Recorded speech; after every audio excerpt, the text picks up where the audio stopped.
सभापति महोदय, जो एनडीए भाजपा की केंद्र सरकार है, इसकी एक बड़ी तकलीफ़ है सभापति महोदय, और तकलीफ़ ये है कि किस मुद्दे पर वो कहाँ खड़े हैं, वो इस पे निर्भर करता है कि वो इस समय कहाँ बैठे हैं। पर दिल्ली के मुद्दे के ऊपर तो इनकी जो राय थी, जब वो वहीं बैठते थे, वो राय आज की राय से पूरी तरह से विपरीत, विभिन्न और 180 डिग्री के ऊपर है। मैं शायद माननीय मंत्री जी को मालूम नहीं होगा कि वर्ष 2003 में सम्मानित श्री लालकृष्ण आडवाणी इस देश के गृह मंत्री थे, और इसी सदन में श्री लालकृष्ण आडवाणी ने 102वां संविधान संशोधन कानून और स्टेट ऑफ दिल्ली बिल 2003 को इंट्रोड्यूस किया था। और उस संवैधानिक संशोधन और उस कानून, उस विधेयक का उद्देश्य क्या था? उसका उद्देश्य यह था कि नई दिल्ली के इलाके को छोड़कर बाकी जितनी दिल्ली का इलाका है उसे पूर्ण राज्य का दर्जा दिया जाए।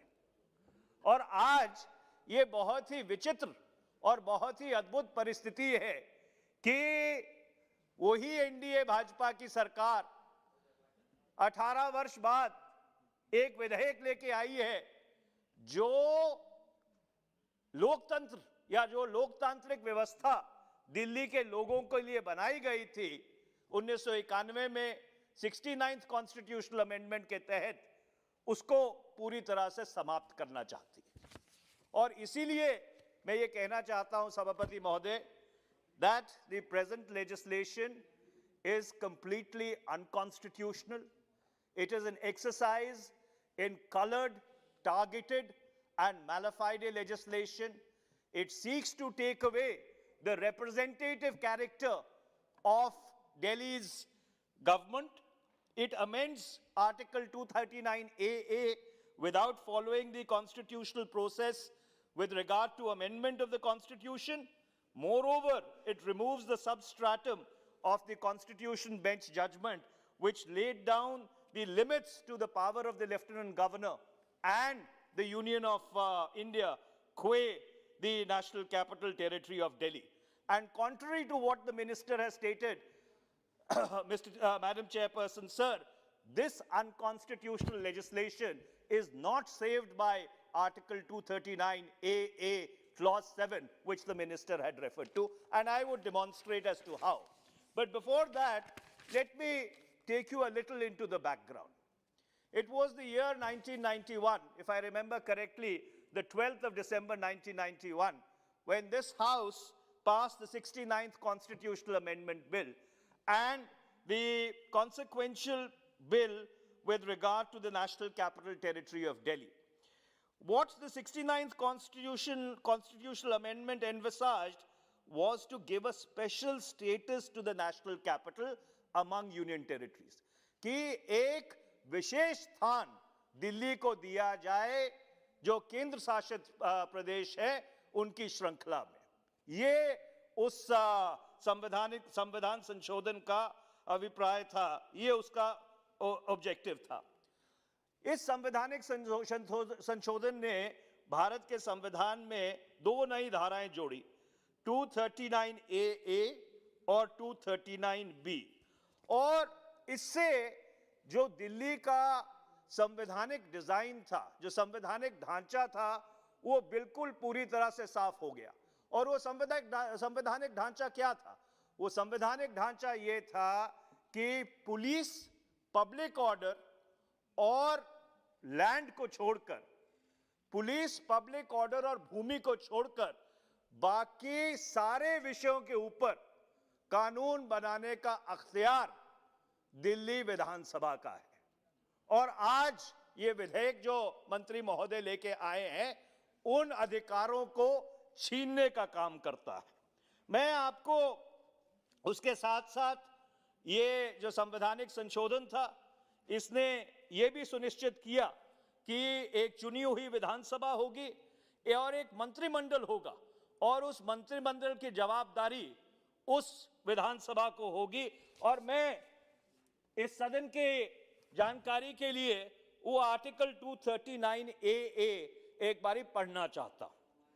Subject to the provisions of this Constitution, the Legislative Assembly shall have power to make laws for the whole or any part of the National Capital Territory with respect to any of the matters enumerated in the state list or in the concurrent list, insofar as any such matter is applicable to Union territories, except matters with respect to entries 1, 2, and 18 of the state list, and entries 64, 65, and 66 of that list insofar as they relate to the said entries 1, 2, and 18. तो ये entry 1, 2, 18 क्या है? ये entry 1, 2, 18 police, public order और जो दिल्ली की भूमि है उससे संबंधित है। सिर्फ इन 3 विषयों के ऊपर केंद्र सरकार को या इस संसद को कानून बनाने का अख्तियार था, बाकी सबके ऊपर विधानसभा को कानून बनाने का अख्तियार था।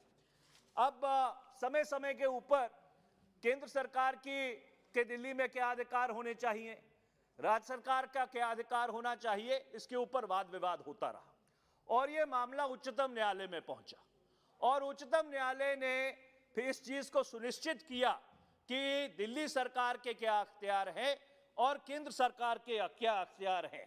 और 2018 में जो फैसला दिया गया, मैं सिर्फ उसकी 2 लाइनें आपको पढ़ के सुनाना चाहता हूं। उस फैसले में साफ तौर पे यह कहा गया कि article 239 AA4 confers executive power on the government of NCT of Delhi, whereas the executive power of Union stems from Article 73 and is coextensive with the Parliament's legislative power. Further, the idea of pragmatic federalism and collaborative federalism will fall to the ground if we are to say that the Union has overriding executive powers in respect of matters for which Delhi Legislative Assembly has legislative powers. Thus, it can be very well said that the executive power of the Union in respect of NCT is confined to 3 matters in the state list for which the legislative power of the Delhi Assembly has been excluded under Article 239 AA3A. आगे उच्चतम न्यायालय ने ये कहा, such an interpretation would thwart any attempt on the part of the Union government to seize all control and allow the concepts of pragmatic federalism and federal balance to prevail by giving NCT of Delhi some degree of required independence in its functioning, subject to the limitations imposed by this constitution. तो जो ये काम विधेयक करने जा रहा है, उसी काम को उच्चतम न्यायालय की एक संवैधानिक खंडपीठ ने उसके ऊपर रोक लगाई थी कि केंद्र सरकार का जो अख्तियार का दायरा है उसके आसपास उन्होंने लक्ष्मण रेखा खींच दी थी कि इसके बाहर अगर आप जाने की कोशिश करेंगे तो आप सीधा सीधा जो अधिकार संविधान ने दिल्ली की विधानसभा को दिए हैं उसके ऊपर आप कुठाराघात करेंगे, उसका उल्लंघन करेंगे। इसके साथ साथ उन्होंने लेफ्टिनेंट गवर्नर के बारे में क्या कहा, मैं एक लाइन पढ़ना चाहता हूं। The status of NCT of Delhi is sui generis, a class apart, and the status of the Lieutenant Governor of Delhi is not that of a governor of a state. Rather, he remains an administrator, prasashnak, in a limited sense working with the designation of Lieutenant Governor. मतलब नाम उसका Lieutenant Governor है पर काम उसका प्रशासक का है। ये साफ साफ उच्चतम न्यायालय की खंडपीठ ने इस चीज की पूरी तरह से पुष्टि की थी, उसका अनुमोदन किया था। अब मैं आपके विधेयक के ऊपर आता हूं, जो विधेयक आप लेके आए हैं। Now, this particular bill proposes to amend Section 21. Now, the unamended Section 21 basically circumscribes the power of the Assembly to make laws with respect to Articles 286, 287, 288, 304 of the Constitution of India. अब ये बहुत ही विचित्र और अद्भुत बात है कि इसमें आपने एक प्रोवाइजो जोड़ दिया कि दिल्ली सरकार का मतलब होगा लेफ्टिनेंट गवर्नर। ये कैसे हो सकता है? दिल्ली सरकार का मतलब वो होगा जो भारत के संविधान में लिखा है। दिल्ली सरकार का मतलब वो होगा जो कानून इस संसद ने पारित किया है उसमें लिखा है। दिल्ली सरकार का मतलब लेफ्टिनेंट गवर्नर कैसे हो सकता है, और खासकर जब उच्चतम न्यायालय ने यह कहा है कि उसका टाइटल तो लेफ्टिनेंट गवर्नर होगा पर उसका काम एक प्रशासक से ज्यादा नहीं होगा।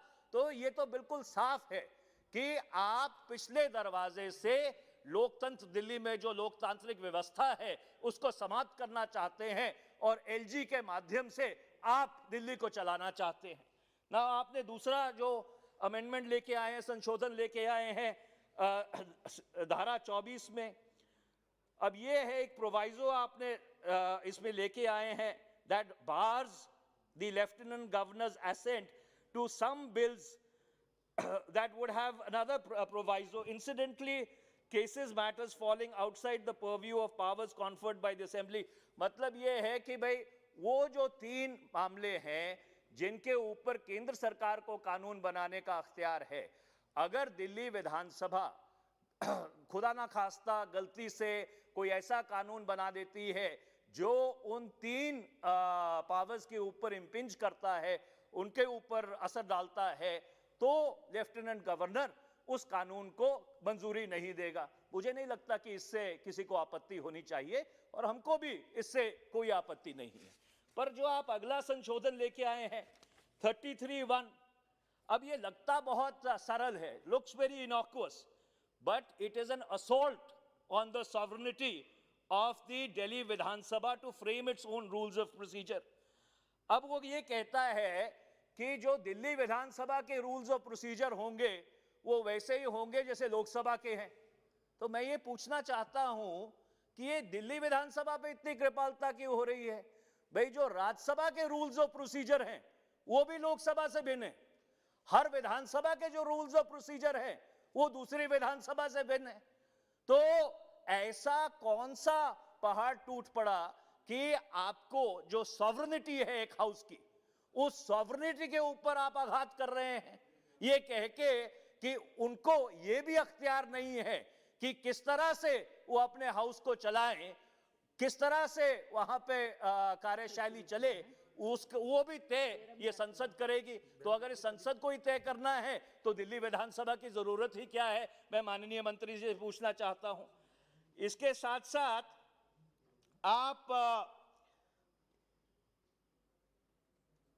आप जो नया प्रोवाइजो आपने सेक्शन 33 में जोड़ा है वो तो सोने पे सुहागा है। It takes the cake, it basically cuts the legs from under the Delhi विधानसभा।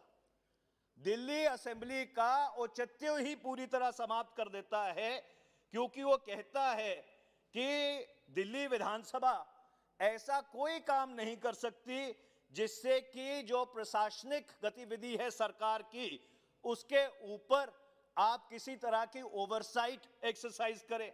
तो अगर कोई विधानसभा, बस मैं 5 मिनट और लूंगा क्योंकि ये कानून बहुत ही संवैधानिक दृष्टि से माननीय सभापति जी बहुत महत्वपूर्ण है, इसलिए मैं आपकी इंडल्जेंस चाहता हूं, मैं 5 मिनट और लूंगा।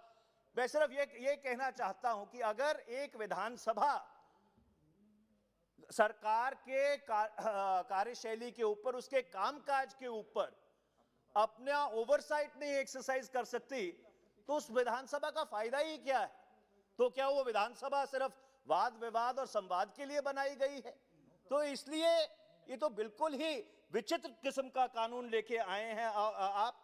और इससे भी ज्यादा खतरनाक है जो सब सेक्शन 2 ऑफ सेक्शन 44, जो ये बिल्कुल पूरी तरह से जो 69th कॉन्स्टिट्यूशनल अमेंडमेंट है उसकी धज्जियां उड़ा देता है। वो ये क्या कहता है कि जिन मामलों के ऊपर दिल्ली सरकार को अख्तियार है कानून बनाने का, अगर दिल्ली सरकार उस पे कानून बनाती है तो उसके ऊपर कोई प्रशासनिक कार्रवाई करने से पहले उनको लेफ्टिनेंट गवर्नर की अनुमति लेनी चाहिए।